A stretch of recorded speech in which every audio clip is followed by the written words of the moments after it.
Siapa yang mengingkarinya, subhanallah, tidak termasuk orang yang beriman. Ingin merawat jiwa kita, ingin merawat apa dikatakan hawa nafsu kita yang membawa kepada kemungkaran, itu Al-Quran.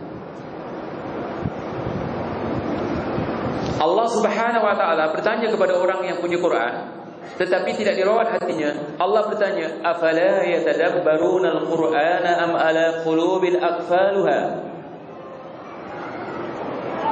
Apakah kamu tidak mau bertadabbur, memberi konsentrasi kepada Al-Quran, atau hati kamu sudah terkunci, tertutup?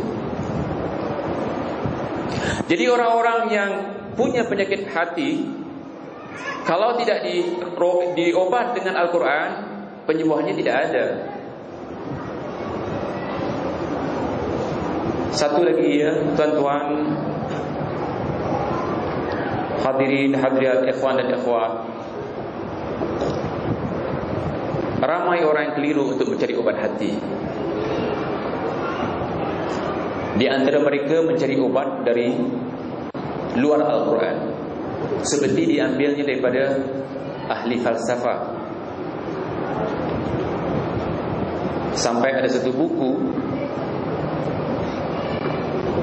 yang dikuliahkan oleh orang-orang yang mengatakan sunnah, yang mana buku ini sepatutnya dikenali oleh antum sebagai buku yang mungkar.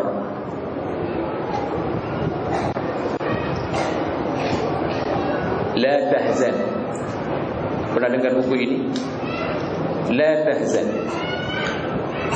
Jangan bersedih, jangan berduka cita. Dan bila kami baca buku ini, yang didukir itu penyakit-penyakit yang susah dirawat, yang virus-virus ini sedang menyerang orang-orang di Eropa. Orang-orang orientalis membawa kata-kata, ucapan-ucapan, falsafah-falsafah yang belum pernah dapat merawat orang-orang di Eropa ataupun orang-orang kufar, itu dimasukkan di dalam kitab yang dikatakan la tahzan, itu dibawa ke tengah-tengah masyarakat Islam, seolah-olah buku ini untuk merawat orang Islam. Silap penulisnya. Bagaimanapun hebatnya tulisan perkataan orang-orang orientalis, itu bukan mukjizat. Percayalah, perkataan ini tidak akan merawat antum. Quran mengatakan hanya Quran yang boleh merawat jiwa antum, hanya Quran yang boleh merawat hati antum, hanya Quran yang boleh menyelamatkan antum dengan rawatan ini selamat dunia dan akhirat. Berjaga-jaga antum kepada orang-orang yang dititlekan, diberi gelaran sebagai ulama, menulis dengan membawa tulisan-tulisan yang diambil daripada kufar. Dan tulisan-tulisan ini separuh dibawa ke atas mimbar. Bayangkanlah kalau diambil orang kufar, dibawa ke atas mimbar, dibacakan dalam khutbah-khutbah. Di mana sahabat, asar-asar sahabat yang begitu banyak yang belum kita baca? Di mana hadis-hadis yang ribuan yang belum sempat kita baca? Di mana tafsir Al-Quran yang memerlukan tafsiran-tafsiran yang perlu dibacakan kepada kita? Kemana ini? Belum sempat kita bongkar, belum sempat kita baca, belum sempat kita kedepankan kepada umat. Kok kata-kata orang-orang idealis yang tak pernah beriman kepada Allah Subhanahu Wa Taala, yang tidak pernah menyembuhkan orang Eropah daripada berbagai-bagai penyakit, dibawa ke sini. Jadi buku seperti itu, yang seumpama itu dibuang. Umar Ibn Khattab pernah melihat satu cepisan Taurat atau Injil. Itu kan kitab yang paling disanjung oleh orang-orang ahli kitab. Tetapi bila Rasulullah SAW melihat, Rasulullah marah. Seolah-olah Rasulullah SAW mengatakan, tidak cukupkah Al-Quran ini, wahai Umar? Maka Umar mencampakkan, membuang cepisan Taurat atau Injil ini ke tempat pembakaran. Maka ulama kita mengatakan wajib dibakar. Wajib dibakar. Apa saja yang ingin membetulkan akidah kita, membetulkan hati kita, merawat hati kita selain Al-Quran dan hadis. Maka di sini Anda katakan, kalau kita ingin mencari satu obat untuk mengobati jiwa kita yang sakit, hati kita yang sakit, tidak ada kecuali Quran dan hadis.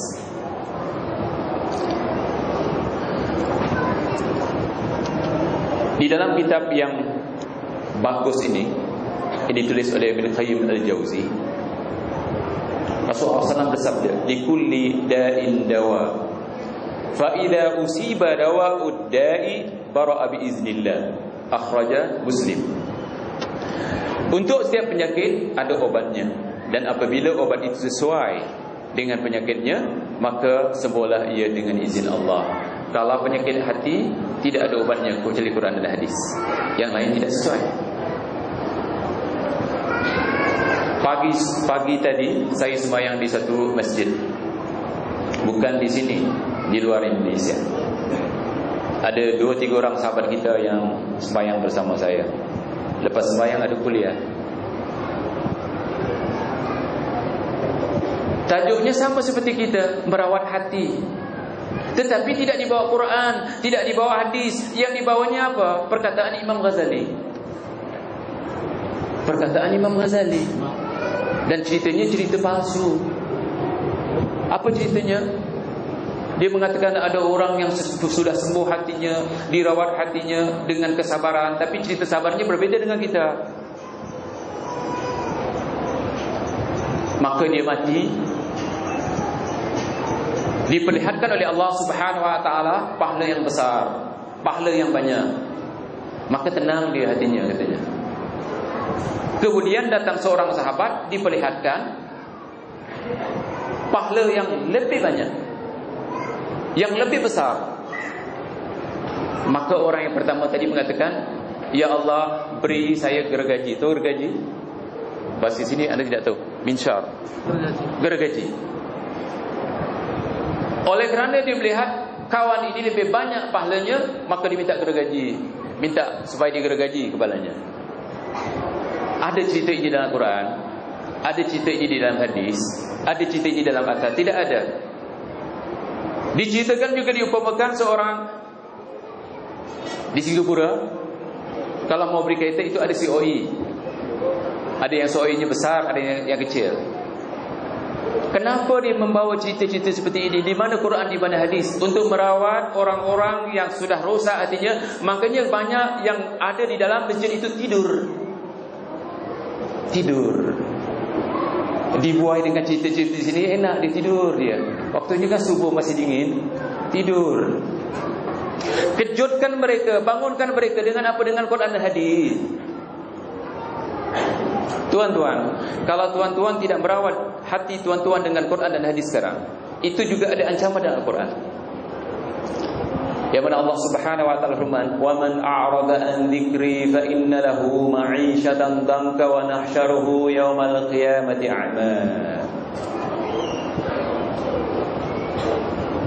Siapa yang meninggalkan zikri, Ibn Qayyim mengatakan Quran dan hadis, fa inna lahu ma'isyatan danka, maka akan ditimpakan kepada orang yang meninggalkan Quran dan hadis ini penghidupan yang berat.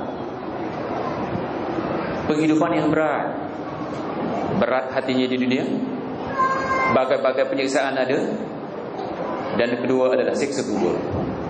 Wa nahsyuruhu yaumal qiyamati a'ma, dan akan dibangkitkan pada hari kiamat buta. Orang yang sudah dibangkitkan dalam keadaan buta ini, sebagaimana tafsir ataupun terjemahan ini, mereka bertanya, "Lima hasyartani a'ma wa qad kuntu basira." Ya Allah, kenapa engkau bangkitkan aku dalam keadaan buta sedangkan aku dulu celik? Allah berfirman, "Qala kadzalika atatka ayatuna fanasitaha wa kadzalika al-yawma tunsa." Begitulah aku turunkan, aku berikan kepada kamu ayat kami, kamu melupakan. Hari ini kami lupakan kamu. Sedangkan hari Yaum Syiddah adalah hari kebangkitan di hari tersebut. Jadi untuk mendapat kebahagiaan di hari tersebut, untuk dapat kebahagiaan di dunia, ketenangan jiwa, ala bi dzikrillah tatmainnul qulub. Zikir itu umum. Di antaranya